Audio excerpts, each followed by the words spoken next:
There is such an environment of hate-fueled content being produced by Hindi cinema in the last few years. It has almost made a section of the audience cautious of movies based on social, cultural, historical, and religious themes, as there have been countless examples of creators whose intention behind making the movie only seems to be rather suspicious. I'm here to confirm to all of you that HAQ, directed by Suparn Verma and starring Yami Gautam and Emraan Hashmi, should not even remotely be considered to be in the same bracket of what I consider bhadkau cinema. It's far from it, not even close, not at all.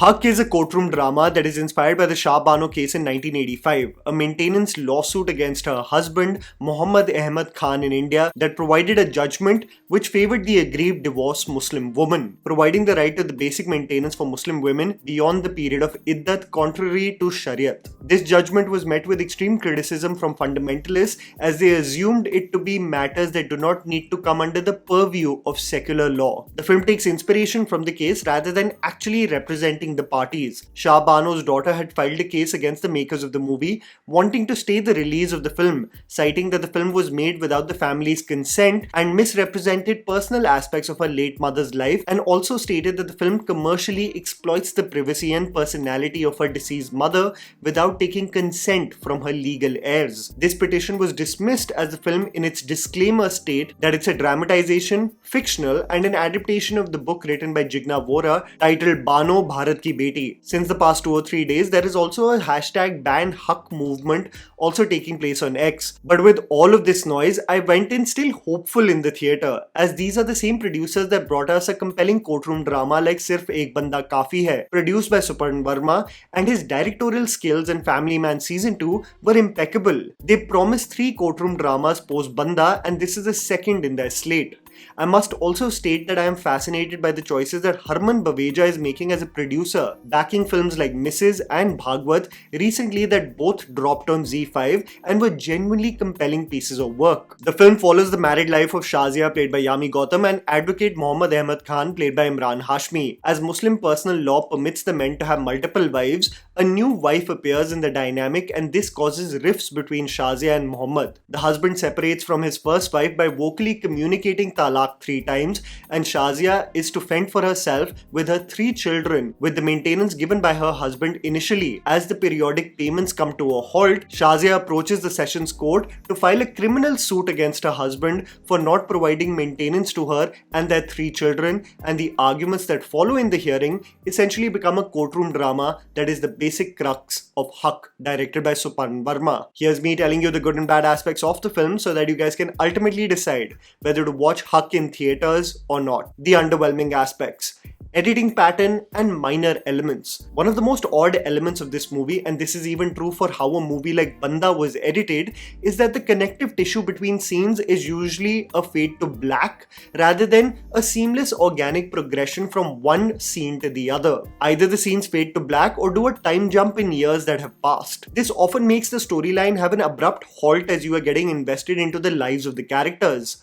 One other reason why this editing pattern seems tough to get accustomed to is that the prominent moments of the film are revealed in short scenes. This leads to the progression of how characters process something traumatic or have a eureka moment or a breakthrough in the case to come suddenly, versus, as I previously said, being an organic progression. You will notice this in a scene when Shiba Chadda, who plays Yami Gautam's lawyer, appears in her house to console her for she has been divorced through the communication of triple talaq. When one is told that it is a misinterpretive use while referencing the Quran and how it does not stand in the court of law, it leads to the team screaming and announcing that Shazia is right and being elated with joy. This scene is so short, the reveal and breakthrough so fast, the fade out to black transitioning so quickly that moments during the years that have passed as the court case progresses from the Sessions Court to the Supreme Court are just not allowed to sit with you. you just go from one hearing to the other. There is a case of analogies speaking for themselves. Shazia notices that the cookers in the house are not repaired but changed with new ones, but the analogy, rather than assuming that the audience understands it regarding the context of the leading man and his personality, is doubled down and spoon-fed to us like children with regular callbacks. The film boasts of exceptional talent also in the frames, and I must say that the makers of the film many times double down on the emotion of the characters with a blaring and emotional background score even when it is not needed. The scenes themselves are so effective with the hard-hitting dialogues and performances. The score in some sequences almost seems like an overkill versus necessary. The last issue that I had with the film is that the Supreme Court hearing is almost wrapped up with just rousing speeches and closing statements, and while these scenes are dramatically performed beautifully, it almost seems like a soliloquy contest versus arguments being made in the court of law. Again, an extension of what is appropriate for a film setting, but you know very well that this does not fly in a court of law. These are some of the brief hiccups to a premise and plot that I believe still is worth everyone's time to be witnessed in the theatre. The good. Effective running time. The film is 2 hours and 16 minutes long, and for a case that spans over 10 years and a love story that undergoes a honeymoon phase where everything is sunshine and flowers and that progressively gets complicated as another wife appears in their abode, leading to the cracks in the first relationship becoming apparent and how it manifests into them making an example out of each other in the public eye. If you were to simply go through what all I just described, this is a lot to pack in. But Suparn Verma really does a fine job in making the theatre-going experience still very engaging. This is a very heavy film. It brings up very sensitive yet important matters, topics about our social and religious structures. When the movie becomes a barrage of accusations, threats, and a deep dive on sacred texts, it can easily transition to becoming preachy and overbearing. But the film really strives for its main focus is to dissect the nuances of the text that are often misinterpreted for individuals and their vested interests, and this makes the experience of watching the film educational and interesting.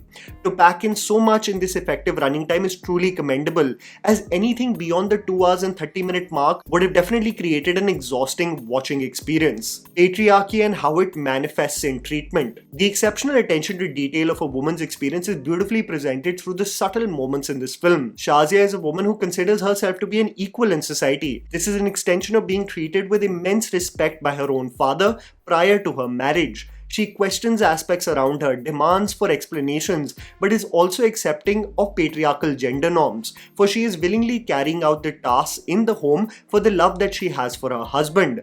This institutionalized patriarchy can be seen with the way the husband is served on the table as the mother-in-law grubs on the food at the same time. This can be seen in the argument that commences and midway in the back and forth how the husband hands over his clothes to the partner, ordering her to pack his clothes in the suitcase. She complies. The phone call conversations for any petty matter is told to be sorted out, for it is assumed that women need to resolve matters within the confines of the house. What's interesting regarding this writing is that it is not portrayed with the intention of villainizing Emraan Hashmi's character, but it is an extension of deep-rooted misogyny that is considered to be the way the world works according to him.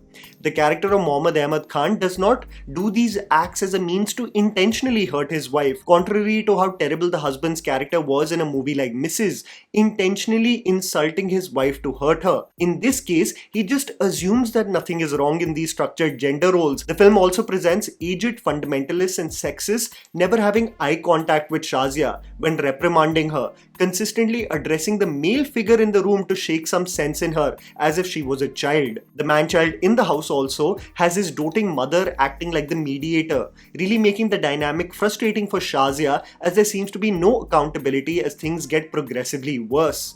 How the movie transitions from the honeymoon phase to the cracks appearing in the marriage really makes your heart reach out to a character like Shazia, and you realize when she speaks about dignity, respect and her right, how it was not an overnight decision to take the legal route, but a progression of microaggressions that eventually made her break. Not divisive and nuanced writing. One of the biggest fears that I had when I was watching this film is that it would have been an extension of what I consider to be bhadkau cinema. Cinema that is intended to rile up the audience. Cinema that is intended to create a perception of a community at large and make people genuinely angry. But the film's writing and its portrayals are far removed from such intentions. At least that is what my conclusion is after watching the film. The film aims to call out people who misinterpret sacred texts to satisfy their personal battles that are mostly an extension of their fickle egos. The film provides nuance amongst characters, unlike propaganda films that aim to present characters with one broad stroke. There is nuance here, with characters genuinely believing in equality among genders and believing that Shazia's battle is warranted and just.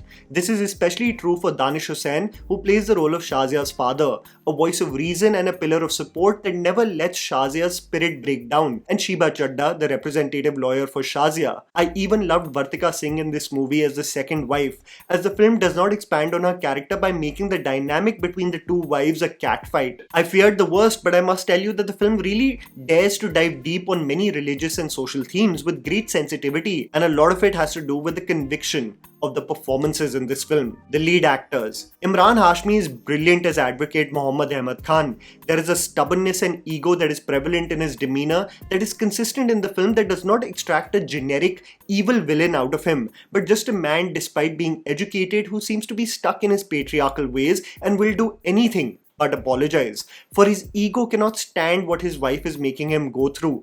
Emraan has moments of genuine warmth and love that is brilliant to see, as Vishal Mishra's beautiful music gives us a glimpse into what could have been a fairy tale happily ever after. Emraan is an actor who is popularly loved for his melodious music, his romantic avatar, and the memories we have of his classic 2000s films, but there is an artist behind this commercial persona, a man who loves to get into the thick of complex characters, especially if you were to see movies like Shanghai and Tigers, and you see the artist emerge in this film too. Yami Gautam is absolutely exceptional in this film. She showcases several shades of Shazia with absolute conviction, from being absolutely besotted by the man of her dreams, the romance that seems to be nothing short of a love story for the ages, and how her heart progressively crumbles seeing the distance that emerges.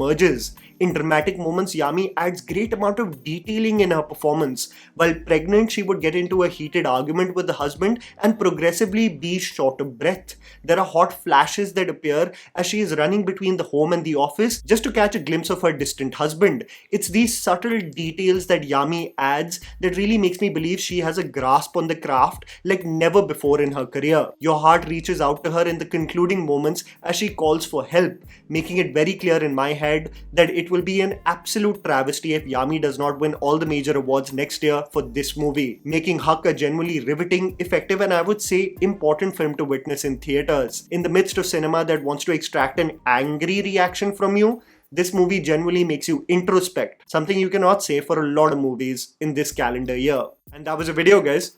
Write down in the comments below what you thought about HAQ.